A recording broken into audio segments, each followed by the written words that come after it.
Women to Watch is an intimate look into the lives of prominent and influential women leaders from around the world and the challenges they faced on their journey. It's the real story behind her title. Join us every week to hear more stories about women from around the world and in your own communities at womentowatch.net. Do you stream on a Roku, Fire Stick, Google TV, or Apple TV? Now you can watch 6ABC 24/7 with the 6ABC Philadelphia streaming app. And the big story on Action News? Search 6ABC Philadelphia and start streaming today. Hi, everyone. Welcome back to another week of Women to Watch. Thanks so much for tuning in. We have a great show for you this week. Joining me in just a moment will be Beth Paretta. Beth is the CEO and team principal of Paretta Autosport and owns one of the very first female racing teams ever. So we're going to be talking about all kinds of great stuff about her life story and also the racing industry. As always, you'll hear from several of our contributors, our corporate partners, Carol Eggert from Comcast NBC Universal, Madeline Bell from Children's Hospital of Philadelphia, and Sherry Marson this week is going to be with the founder of Mind Your Brain, Candace Gant, who suffered her own brain injury and started a foundation to support and help others who have as well. For all information on the show and to see who's coming up next, be sure to visit womentowatch.net. That's women, the number 2, watch.net, N-E-T. So now I'm very excited and honored to welcome to the show Beth Paretta. Hi, Beth. Hello. Thanks for having me. Thank you for joining us, and especially because I know how tired you are. Yeah. And sleepy. You've been flying around the country. Yeah. I did actually realize I just finished my 27th flight of the year, and it's early March. Yeah. So, and you know what? It's tough in these days. I hope you haven't run into a lot of issues with your travel. You never know what's going to happen if you're going to be sleeping in the airport. Exactly. I've been lucky so far, knock on wood, and have avoided weather. But, that's sort of the nature of what we do when you're, it's professional sports and you travel all over the country, sometimes all over the world. And, what I do is all the commercial side of it. So there's a lot of things that lead up to the season that are, business meetings, appearances, things like that. It's all really exciting. And I can't complain because I brought this all on myself. You did. You chose it, right? You chose it. And you know what? I'm going to start. You chose it at a very young age, I would say, or at least were introduced to it. So, you shared with me at 4 years old, you were working with your dad and your brother restoring cars. Yeah. Did you, do you remember that 4 years old? I know. I want to clarify that so that it wasn't just like it was illegal child labor. So it was a project. It was a hobby for my dad. And in fairness, and I'm always careful to how I say this because my father was not a gearhead per se. So it's not like I grew up. It wasn't a family business. It wasn't a family thing. It was just that a hobby that he had and was sort of, lightly to medium into this hobby. He had restored a 1930 Model A Ford. And then my brother was interested in having his own project with my dad and an idea of let's restore another vehicle. And then when my brother was saying when he turns 16, it could be his, when he gets his driver's license. Yeah. And so they embarked on this journey to restore an old truck. And so they settled on a 1952 Ford pickup. They looked in the newspaper to buy one that needed restoration. And literally, like most people, if they've ever restored a car, you're sometimes buying two because you're buying one for parts and one, especially back then. So it wound up being this big project, literally taking over the garage. And so I would just wander in because that's what sort of all this activity was. But my father wasn't, like I say, he wasn't a gearhead. He was more about the historic preservation and making sure that things were, that the research was done and that it was done accurately. And then what was great is there was also then this culture that happens when you restore cars. Sometimes you can either just, drive around on a Sunday drive and find other like-minded people that have, vintage cars, and you kind of have an easy way to open a dialogue with anybody. But then there's also these car shows that you go to. And so I grew up kind of always in that environment and appreciating that cars were a connection for a community and an activity and just, kind of sharing a hobby with either people in your family or your friends. And so there was always just this lovely thread to it that I was introduced to early because of that. And I've now figured out that because everything I do now, which we'll get to, is about trying to expand non-traditional roles, careers for women, I say STEM-based, science, technology, engineering, and math. It is very much a buzzword now. I'll be honest with you. I've been working on this for over 10 years. So in the beginning, it was, met with a lot of crickets. It's definitely gained so much momentum, which is exciting now. But also for skills-based training for women and these different careers and technical careers that women can go into. I actually, although exposed to it early, did not particularly pursue the path professionally. But I can trace what I'm doing now to being around my dad and my brother because they included me and they let they me didn't say, get out of here. Get out yeah, of it. like, hey, shoo. I mean, let's be clear. I was still like 3, 4 years old. I was definitely little and underfoot. So you couldn't have blamed them if that, but there I was getting, grease on my clothes. Yeah. But it was very, like I didn't know any different, and inclusion that was a deliberate action. And it's not, I'm sure my dad wasn't, sitting reading a textbook thinking this is what I need to do. It just came naturally to him. So therefore it's naturally to me. And so I think I'm now aware of making sure that we give people kind of the clues about how to be inclusive. And sometimes it's something as subtle as that. Just invite somebody to like, hey, we have this really cool, interesting hobby that we love, like come be part of it. Yeah. And I think it's so important too for kids that you're introducing them to anything and everything, giving them the freedom to explore and not place them into, activities that we assume they're going to like. Exactly. Silos. And in fairness too, even if they try everything and they try different things and they determine it's something that they don't like, that's still a data point, as I like to say. You still learn something. You still figure that was something that isn't for you. Yeah. So it's all good experience.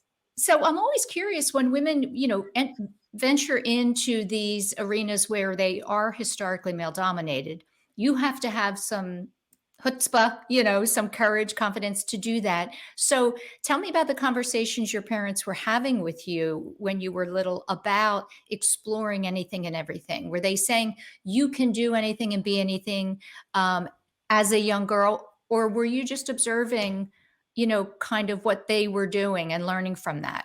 I think I was observing because, in fairness, like my mother always had sort of administrative jobs. Neither of my parents went to college. I know that they would have if they needed to. Respectfully, they were in situations. I think I think my mom might have had like an associate's degree, but it wasn't different. It was a different time, and my father had been in the military, and so when he got out of the military, as he said, he didn't want to sign up for 4 more years, and that was college.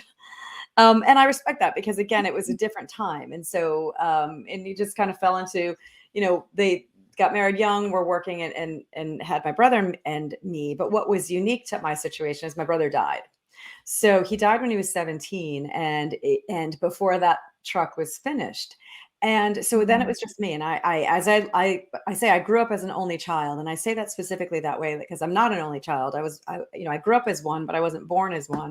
And it's a key distinction because, there's this overwhelming sense of like, and it changes. If anyone who's ever lost a sibling, especially a sibling when you're a child, you kind of go through this, your relationship to the grief changes as you grow, because obviously when I was 6 years old when he passed, I didn't realize then that like, oh, I'm not going to have nieces and nephews. You don't realize that until you're older. And then when you have that realization, it's like you kind of go through this like grief cycle again. And it's this interesting journey that and you could say this for, any grief journey, but that's something that's very specific to people that have that experience as a child. Right. Yeah. And so what it did though, is I then become this only child with these 2 lovely, wonderful parents. And somebody asked me once, and I thought it was such a intuitive question. It was actually after it was when my mom was sick and she was dying, and I knew I was going to be having to write the eulogy and such. And a coworker actually asked me, after your brother died, did your parents become overprotective? And like, did they wrap me in gauze? And I'd never been asked the question, and therefore I'd actually never thought of it before. And it certainly gave me pause. And I realized, first of all, no, they didn't, but you certainly wouldn't have blamed them if they had. And I'm sure that there's many people that have that experience. And again, everybody's life is different. And if I then, thought about it, my parents did quite the opposite. And it wasn't like, hey, you can grow up and be whatever you want to be. And if you want to be an astronaut, it was more subtle than that. It was more like, if I want to sign up because I want to learn to play a musical instrument, or I want to learn, I want to study a language, or I want to play soccer, or I want to do this, those things that were all, that was like, yes, yes, yes, try that, try that, try that.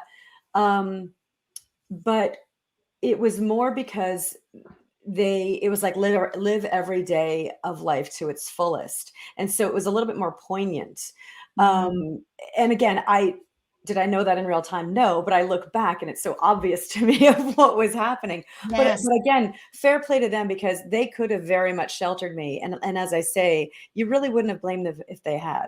Yeah, that's so interesting, because I was going to ask you, how do you think that changed them? And you were little, you were young. Right. So They say that when whatever you have, reason, yeah, go yeah, ahead. and your audience, people in your audience may know this if their experience is such, but they say that, and the little nuggets I remember learning over the years, that they say that parents that have a child who's sick and passes, sick or just doesn't have to be sick, parents who have a child who passes, it's obviously a very stressful thing on a relationship and a marriage and on a family. And so it can do usually one of two things. You're either together for life, or you split up very quickly because it's so difficult. And so my parents were just, my parents were rock solid. Listen, they could fight like cats and dogs, like anybody, but like you could just tell that there was this profound thing that they shared, that all three of us shared. We were a very strong three-legged table from then on. And so I'm very, I'm certainly a product of their love and support. They both actually passed away.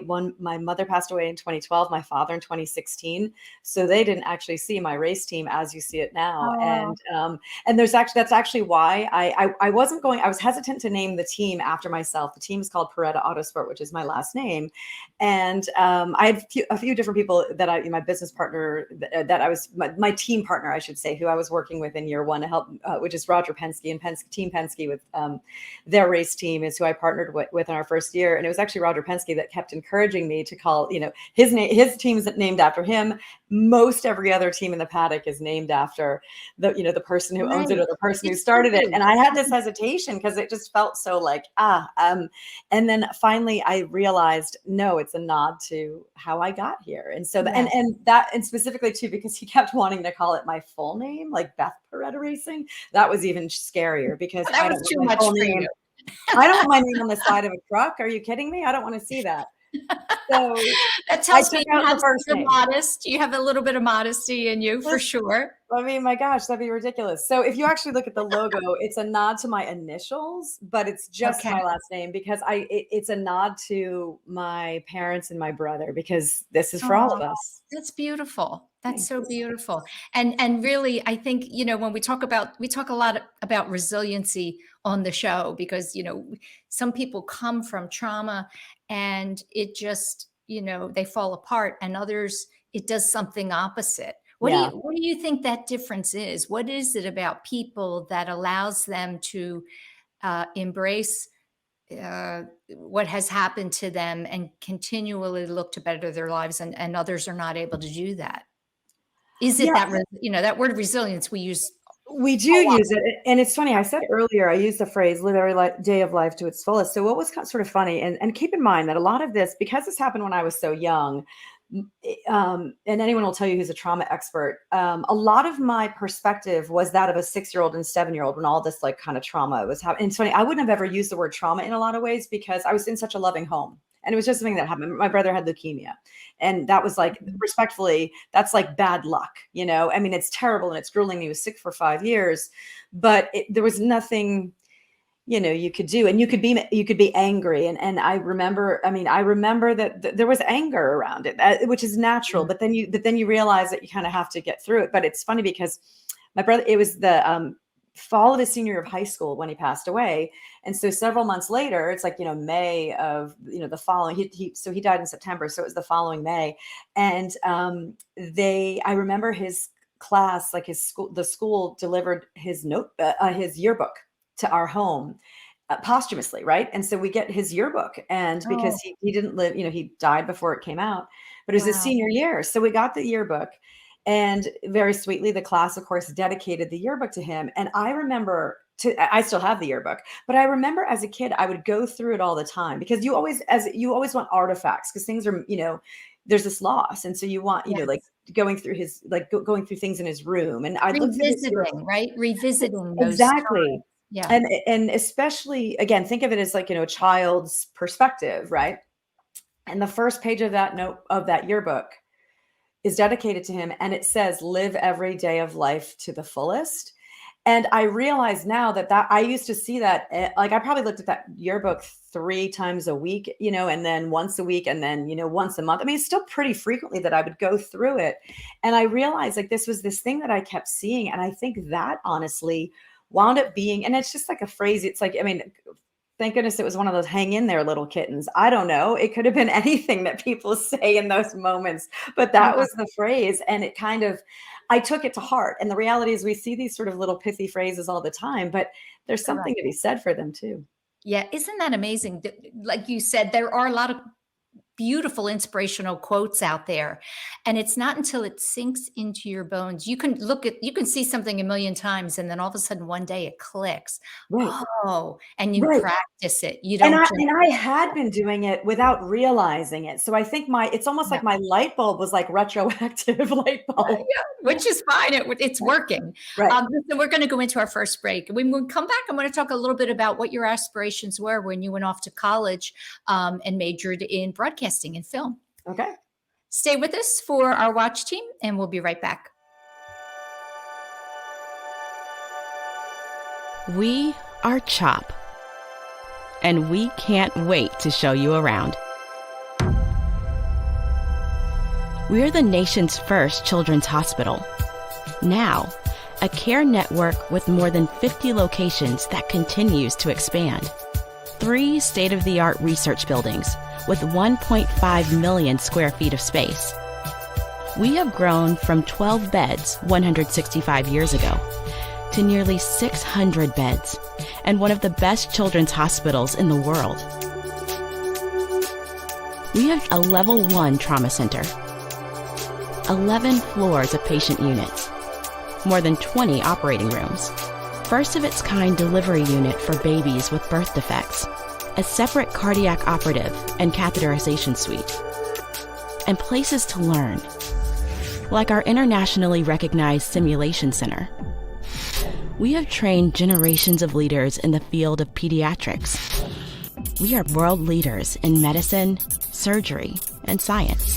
One of the top recipients in NIH funding for pediatric research. In this building, pioneers in CAR T therapy, mitochondrial disease, brain tumors, hyperinsulinism, and other rare diseases. Here, groundbreaking work in fetal surgery, genetics and genomics, and neurology. In our newest building, leaders in social determinants of health, clinical informatics and epidemiology, autism, trauma and injury prevention. Our patients come from every state and 115 countries.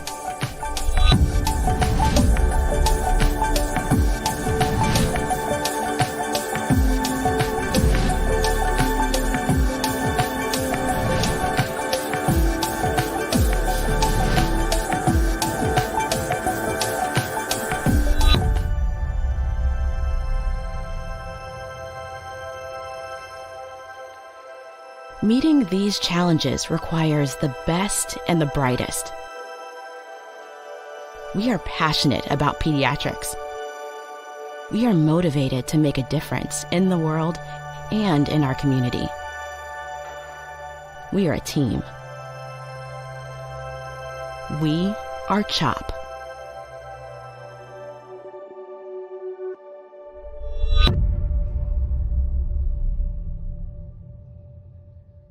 Do you stream on a Roku, a Fire Stick, Google TV, or Apple TV? Now you can watch 6ABC 24/7 with the 6ABC Philadelphia streaming app. Watch action news live, And the big story on Action News. plus special programming, breaking news, and severe weather updates. Tremendous amounts of rain. Always on, always the news team you trust. Watch 6ABC 24/7 on your streaming device. Search 6ABC Philadelphia and start streaming today. Welcome back to the show. I'm joined this week by Beth Paretta. Beth is the founder and now CEO and team principal for Paretta Autosport.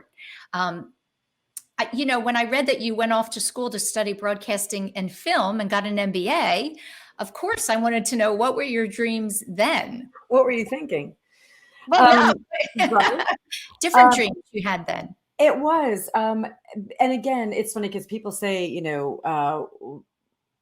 what did you want to be when you grew up? And like, did you envision this? And the answer is no, because I didn't know that what I do now, I didn't know was possible.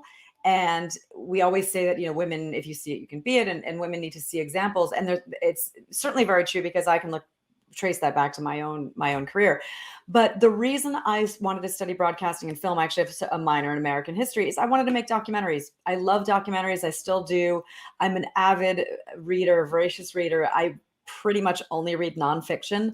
I'm that much of a geek. I do even read books about racing and racing history and automotive history, but I read things all, about, global European history, everything. I'm just a complete geek for it. But I wanted to make documentaries because I love them. So I went away to school to study broadcasting and film, and then never actually used it. While I was in school, I happened to be working in high school and college. I worked at ski shops, alpine ski shops. Through that, I fell into business and learning business and kind of having a love for business. And so I kind of climbed through the ranks through that industry, which is why I decided to go and get an MBA. And the idea was, let me get a formal business degree and kind of learn the textbook definitions and some of the training that way, instead of just, by just having street smarts about it. So while in school for a business degree, realized that I wasn't going to stay in a weather dependent business, something that's related, is dependent on snow, being in the ski business. And so I realized, all right, I like business, but I need to make a pivot. And the other thing so what had been constant my whole life was cars, automotive, because although I said I started with my dad, like when my brother died, I started reading car magazines. And the reason I did that is because I know now it was to fill the void. And it was like, this was a dialogue that my brother had with my dad. So now I want to have that dialogue with my dad. And so I then go headlong into being this car geek, where I was reading car magazines literally from the age of 5 onward. I'm reading car magazines, watching racing on TV, which I always found soothing, like the cadence of watching it on TV, which you can understand, because if you're looking at it, and especially think of it from a kid's perspective, it's colors and numbers, and so it's something that you can kind of follow in a very simple way. So it wound up again being this constant thread. So here I am years later, decide I'm not going to pursue broadcasting and film, because I discovered that I loved business. Okay, I need to make a pivot. Let me pivot to automotive. And then that's how that whole journey started. So I had this full career. I worked several years in alpine skiing. Then I pivoted to automotive, worked several years in automotive. I literally took a job selling cars, went from there to working for Volkswagen in finance, go from there to work for Aston Martin in operations, and from there go to operations and marketing at a company at Fiat Chrysler, which is now called Stellantis. But that job at Fiat Chrysler that job was running all of the brand and the business of the performance vehicles and all of racing. And that gave me this professional experience of running the racing programs. And the funniest thing was, and that part of it came with the main job that I was recruited and hired for. And because I had a modicum of understanding of racing and motorsport in general, by having been a fan and helping amateur teams, okay, it ticked enough of the boxes that I at least had enough of a foundation so I could learn the rest. But I really learned the business of racing, as well as, of course, that I was well into the business of automotive, and I just fell in love with it. But again, reverse figuring it out, I realized what I love is solving problems.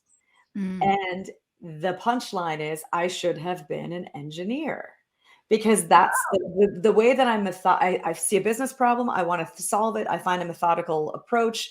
I execute, strategize, execute, whatever. And so I've just been doing it in business. But the reality is that brain was there the whole time. But I wasn't encouraged to be an engineer, because it wasn't something that it wasn't my parents' experience. My dad was an engineer. My mom wasn't an engineer. So it wasn't there. They didn't have that lens to see it in me. Guidance counselors tend to be useless. And again, because it wasn't something that you wouldn't push a young woman into in the 70s, 80s, I say 70s, that was too young, 80s, early 90s. And so unless you had somebody in your world that was really kind of pushing you to it, I don't think I think we left a lot of talent on the table is what I'm thinking For back. sure. Yeah, Right? so nobody saw the gift of that in you and said, here's a field Right. you could go into. Exactly. So if somebody had said like, hey, I'm an engineer, even an aunt and uncle, nothing, I didn't have that. And Would so I you- go this other way. But like I say, if I kind of really distill it down to where my interest and my talent lies, it's still in solving problems. And so here I was, running a division of a car company, this performance brand, again, running the business and the marketing and operations and then running the racing. And so I saw the way that car companies use racing, saw that they use it as sort of a tool in the toolbox. But the big epiphany and the big pivot to where I am now is while working at the car companies, I was living in Detroit. I was hearing about that all of the car companies and the suppliers were lamenting a labor shortage. Then this is in 2011, 12, 13, and like a foreseeable labor shortage. You've got these, people retiring at a fast rate. So all this, this Why knowledge was is going out that? the door. Do you know why that was? So I did some research and my theory is this. So they weren't backfilling these engineers at a faster rate. And my theory is, and I think it holds water because I've done enough research. You didn't have enough people that were studying mechanical and electrical and civil and industrial engineering. What you had for a while there, you had like a 10 to 15 year period where socially anybody that was going into like the tech disciplines were being coders and developers. And it's like everybody, remember, like you had the .com boom, you had the tech boom of people building apps. So it got to this point where people weren't encouraged to, because there's sort of this we've had this thing where there'll be a zeitgeist and everybody sort of runs towards this instead of being pragmatic of like, hey, we still need civil engineers because sure enough, like clockwork, bridges are falling down. But if we had, and so the way that my thought process to solve it is the word engineer is too broad. People don't know what it means. We don't really explain what people do all day. So if we actually were to lift the lid and talk about what all of these careers actually mean. I also researched that you could figure out what a kid starts to really think about what they're going to be when they grow up. It starts to really gel between 10 and 12. That's when they start noticing jobs and careers. I mean, because you can ask a kid when they're 5, but as I joke that's why when you ask a 5-year-old, they say they want to be a fireman or a princess because it's what they see. Yes. But then as you get older is when it starts to synthesize and you're like, oh, okay, there's real careers. And obviously one of the immediate things that you see is what your parents do or an adult in your world. And that's why we also always see doctors, lawyers, cops, because police, because we see it. Even if my mother's not a police officer, I see a police officer, I know it exists. But do you know that there's a industrial design engineer or that's figuring out how to lay out a factory? No. Which is also very creative of a profession, right? Absolutely. And I think it doesn't come across that way. I'd love to ask you, which somebody named you. I'm sorry, Auto Week magazine said you are someone that's going to change the car world. So that tells me you are a fixer. And two questions do you tend to not be an overthinker? Do you see something and you go and you solve that problem right away? Or you struggle with overthinking it? No, that's a great question. I'd say that I definitely was I used to be more of an overthinker in general, like overthink everything. Like not to stereotype, but like most women, I definitely would overthink things. I will say being the age that I am now is the best thing in the world because you realize, and you always hear this, but it's so true. You realize that you stop caring about the things that really don't matter because you really understood that you really figure out what doesn't matter. Yes. So I think in a lot of ways, I'm probably far more efficient right now because you can kind of like, cut through all of that. But I would say that I'm not an overthinker, but I'm also not impulsive. But I'd say people that have worked with me will say that, like, because for instance, even like at Fiat Chrysler, which I still call it that, I worked with, for instance, I had to deal with maybe 7 different agencies. That's what oftentimes that would like, implement strategies. And so you're managing your own team, but then you're also kind of overseeing these agency relationships. And, where they're giving you proposals and this, and then we're going to do, this color scheme here, whatever. And I'm very decisive with all of that stuff. And I think it's because I'll have a vision-ish, and then kind of, this, that, whatever. But I also always solicit feedback from my team. I'm a firm believer that I always say, if you're the smartest one in the room, you're in the wrong room, or change rooms, right? So I always want to get everybody's perspective. So in that sense, but I don't think that that's overthinking. I think it's like making sure that you're taking enough information on board. That doesn't mean that I'm unable to make the decision. I want to make sure I've got the information, and then I can be decisive. Yes. So it's somewhere between overthinking and compulsive, which is where you want to be. Yeah. You don't, because if you're impulsive, then you're also unwinding bad decisions, Yeah. Yeah. So tell me, when you think about changing the car industry, is there what's the number one thing on the top of your mind that you'd like to see other than having more women? Well, more women changes a lot of things. I mean, it winds up being a bit of a domino effect. And I will say, so when they said that was goodness, I was working at Aston Martin at the time when that came out. And I remember that issue of Auto Week. It was really amazing because they had done that same thing of 10 people who are going to change the car world. They'd done the same thing 10 years prior.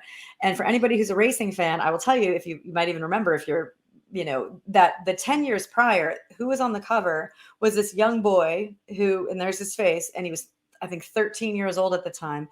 This guy called Lewis Hamilton, who's now this, multi-time F1 champion. And at the time, he had been signed to McLaren at the age of 13. It's like, 10 people that are going to change the car world. And I remember, because I was working in the ski business, I was living in Vermont, and I remember pulling that issue of that magazine out of the mailbox and seeing this, like, because, normally car magazines are famous car people or cars. And here's this kid on the cover. Like, what the heck is this?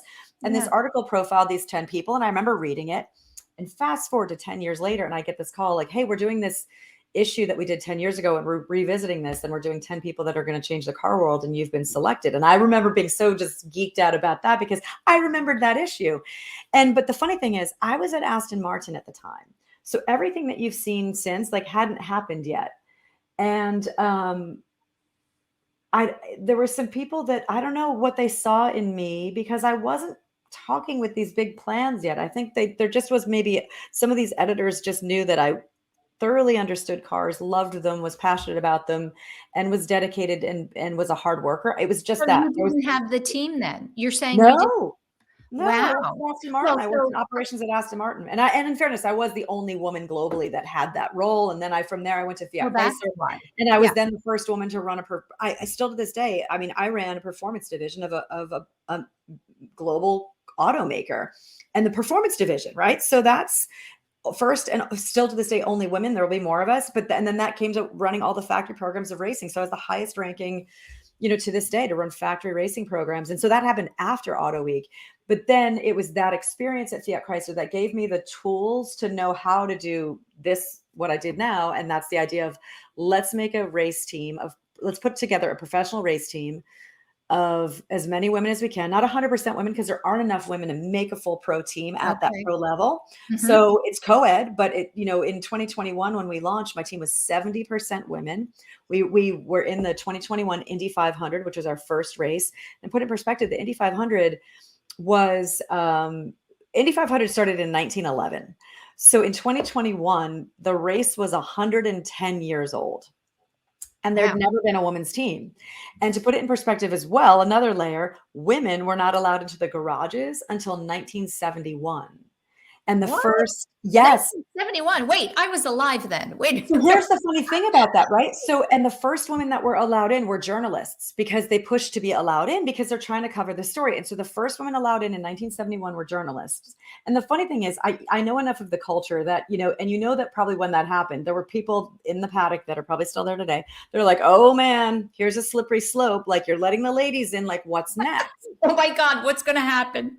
Right. The whole thing, now hell in a handbasket. But the first woman to drive at Indianapolis in the 500 was Janet Guthrie in 1977. So it was only 6 years later. So she's now the first woman to compete. And there's been a handful since. It's still not a ton, but a handful.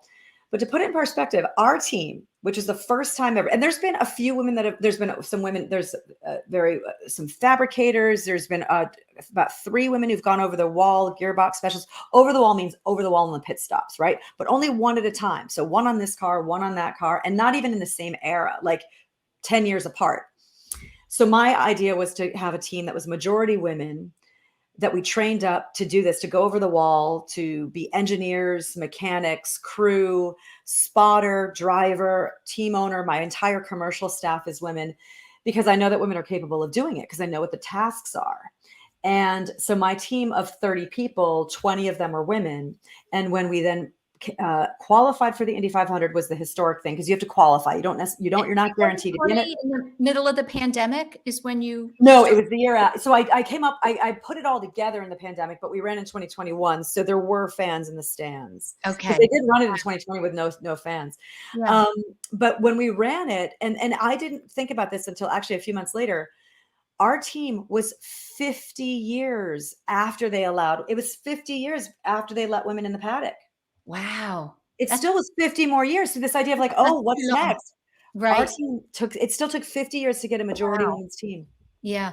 I think what you're doing is one of those, it's really going to make a difference, because it's something that was so unexpected for a woman to do. And like you said, for a very long time. I had so many more questions, but we're out of time. So here's my last question for you. Sure. If you had the opportunity today to make a documentary, what would it be about? You know what I'd make the documentary about is about our struggle to put the team together and what we achieved, because sometimes you see success and you see us splashed over, you see my team and me in People Magazine and the Wall Street Journal and New York Times, and it looks really great.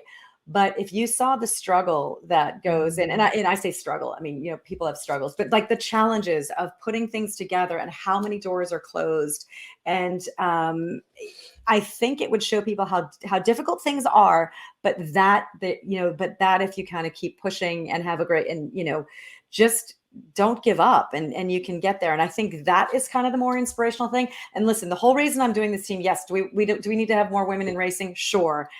But the reality is we need more women to do things that they don't think are possible. And all I want to do, I created my team for 5-year-old me, because I didn't see myself. So I'm doing this for all the girls at home. Oh, I love they can see what they can do. That's love that. It is. What a perfect thing to say at the end of the show. I'm doing this for my 5-year-old self. I love that, because, it's all about connecting to who we were before society came in and told us who to be, right? That's a great way to say it, Sue. Yeah. Yeah. Well, I'm so appreciative, Beth, and it was great to meet you, and definitely going to stay in touch, and much continued success with you and all the women that you're supporting and helping. Thanks so much. Watch us on the track, watch us on TV, and hopefully some of you can come to a race. Terrific. Stay tuned now for Sherry Marston's going to be up, and she's going to be talking to Candace Gant, who is the founder of Mind Your Brain. Really great organization that supports people who have had traumatic brain injuries. Stay tuned for Sherry. It's a new beginning. Sun comes out, we go another round. When the sun comes out, we go another round. It's a new beginning. Hi, this is Sue Rocco. Women to Watch is pleased to share a clip from Breaking Through, a podcast hosted by Madeline Bell, the president and CEO of Children's Hospital of Philadelphia. This interview is part of a series in which Madeline interviews CHOP's women scientists about what inspires them and advice they have for other women interested in pursuing science and medicine careers. My guest today is Dr. Diva DeLeon. Dr. DeLeon is chief of the Division of Endocrinology and Diabetes at CHOP. She is also co-director of a frontier program that is focused on developing new treatments for a rare disease called congenital hyperinsulinism. Did you have any role models or mentors along the way once you chose your path as a physician? Particularly, I can remember a pediatric resident. So this resident gave me opportunities to develop some new skills as a medical student that some of my peers did not have the opportunity to develop. And I think that was important for me to see the path in front of me and to make me feel confident in my decision of becoming a pediatrician. Let's get back to a little bit about your work and your research. Can you tell our listeners what is congenital hyperinsulinism? It's basically the opposite to diabetes. So in diabetes, your blood sugar is high because you do not produce enough insulin. In hyperinsulinism, your blood sugar is low because you produce too much insulin. What would happen to a child in the future if their hyperinsulinism was not treated? Failure of brain function that in the short term can manifest with a seizure and even death. To hear more of Madeline's interviews with CHOP's amazing doctors and scientists, listen to Breaking Through with Madeline Bell, available wherever you get your podcasts. Hello, and welcome to the lifestyle segment of Women to Watch. I'm Sherry Morrison. Today, I have the pleasure of introducing founder and executive director of the Mind Your Brain Foundation, Candace Gant. Welcome to the show, Candace. Thank you, Sherry. It's really an honor to be here. I appreciate the invitation. Oh, I'm very happy you could join us. Candace is a traumatic brain injury, also known as TBI survivor. Candace, you've had a difficult path and have demonstrated a great deal of resilience. Before we get into that, let's go back to the beginning. Please tell us about where you're from and your education.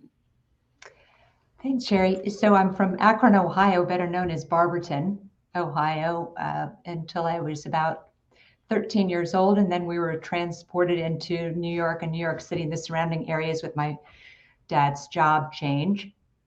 I was in Tarrytown, New York, then for another 10 or 20 years. I went to college in Pennsylvania because I was working my way back to the Midwest, and that's where I had my formal education at Clarion University and then started my career. And you headed straight to New York after you finished college. That's always a big step, going to the big city right after you finished college. So what did you do for your career? And so when I had my resume in my hand with my marketing and management degree.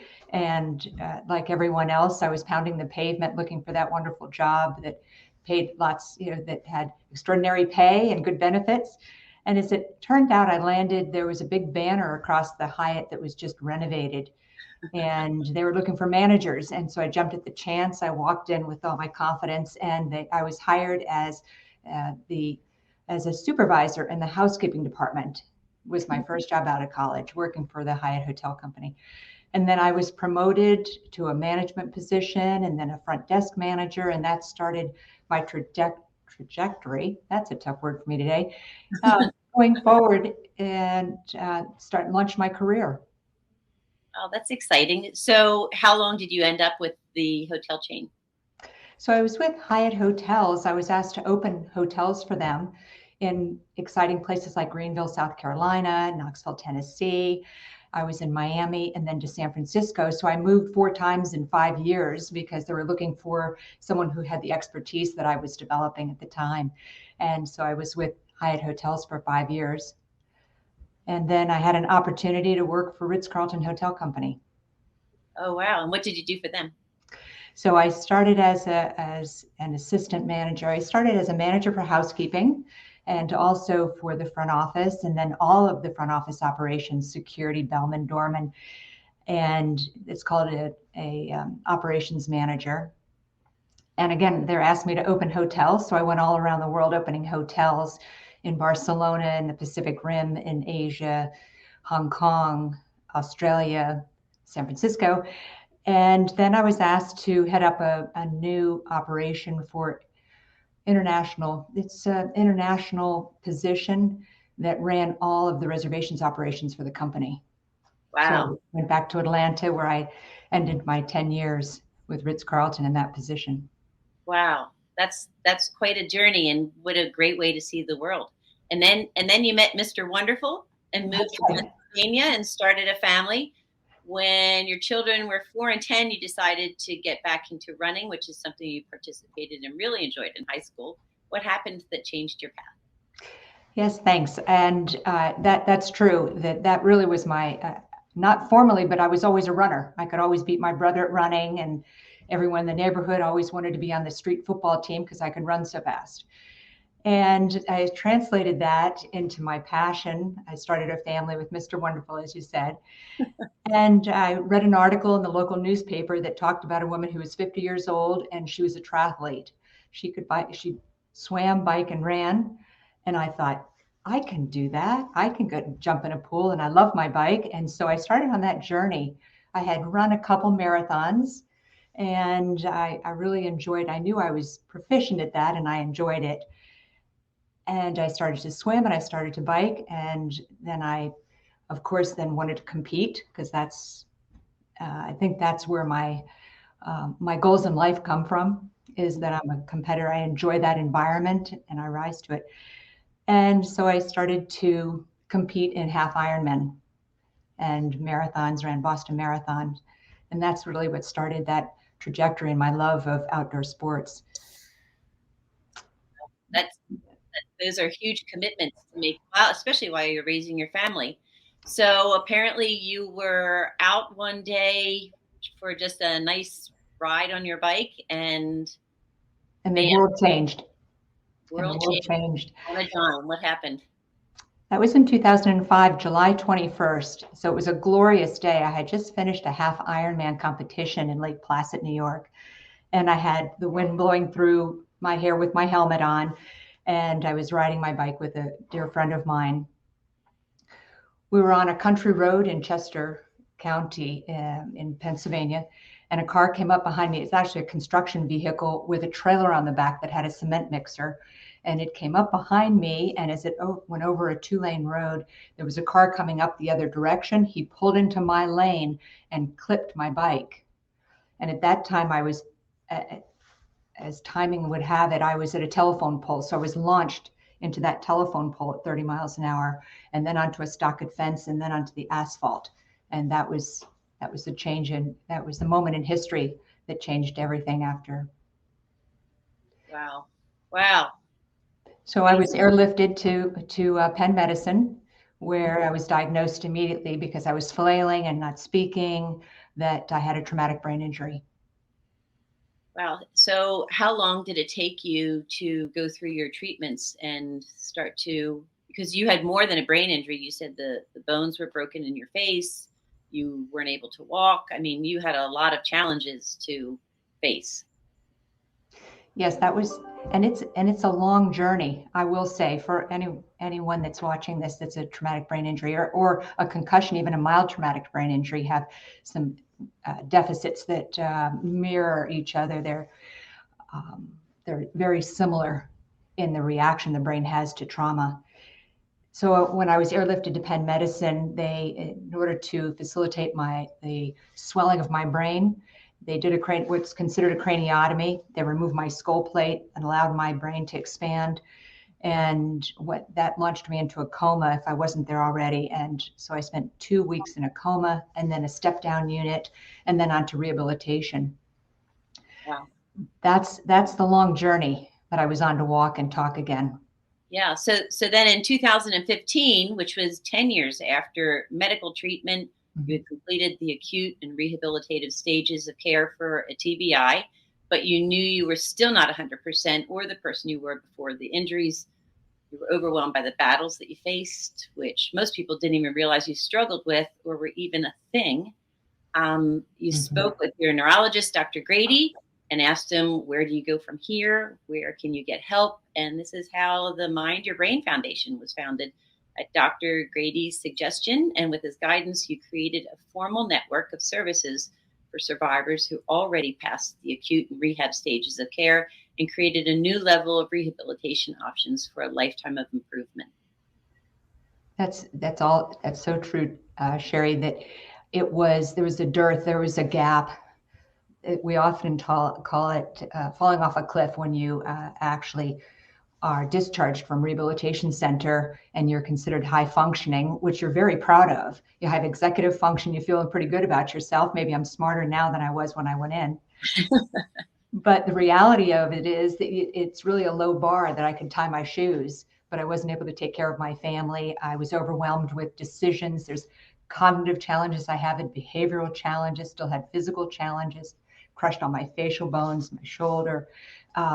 And so it's a long journey. And when I went to Dr. Grady, he made the recommendation that I work with the Center for Brain Injury and Repair that's at Penn as well, and work with them to actually conduct and design a patient-centric conference for other brain injury survivors that are still suffering mightily and there's no hope. Where do I go? Do I do the Google search, the font of all wisdom, to try to find help for traumatic brain injury deficits you have? And that's not a good way to get your health care. And so we designed this conference specifically to help that population. Yeah. So this is your 8th year that you have the Mind Your Brain Foundation, and you have 5 locations: Philadelphia, Lancaster, Reading, and Allentown, all with a connection to Penn. And then you have a location in Houston where you held a conference just before the pandemic. And I know you got there somehow through a gentleman who was going to school at Penn and then had an accident with a brain injury and moved to Houston. Is that correct? That's correct. That's correct. He was a student. He's a freshman at the University of Pennsylvania. And in his college wisdom, he climbed the outside of his building, his dorm, and fell off and was treated by Penn Medicine. He went home for his rehabilitation to Houston. And a couple months later, I was introduced to him, and he said, we need this resource in Houston. And he and I developed and made all the contacts and put on the conference in Houston for the first time. That's great. Well, you have these fantastic conferences, which are free to all. You have 4 organized between now and the fall. The next one is this coming weekend, March 25th, and runs from 8:30 a.m. until 3 p.m. at the Jordan Medical Education Center at Penn. Please tell us about the conferences, workshops, speakers, and all. And I'm sorry we're getting short on time here, and what they include. Right. And so there's a keynote speaker, but I think the most important thing is that you get help and hope. We have a panel of researchers, and they will tell you about what research is going on. That's the hope part of it. And the help part of it is workshops. So we have physicians, clinicians, world-known experts that will actually work in a variety of areas to give you a takeaway, an aha moment. I didn't recognize that I had this deficit. Now I know how to get help for it. Yeah. Or I have emotional regulation. There's some brilliant people that in our community that can help me with that challenge I have. So we connect all those resources to give back to the community and help them on their journey. That's great. That's great. Well, and as you mentioned to me, your mission is to let people know that have these debilitating situations is we see you and you can help them. You can be their support and have their back. Yes. I'm sorry we're out of time. For more information, thank you so much for your time and for taking the time to build the Mind Your Brain Foundation. I know thousands of people appreciate the work that you've done and the voice that you've given them. Thank you. It's really a pleasure to be here, and I thank you for this opportunity to bring awareness to brain injury survivor community. My pleasure.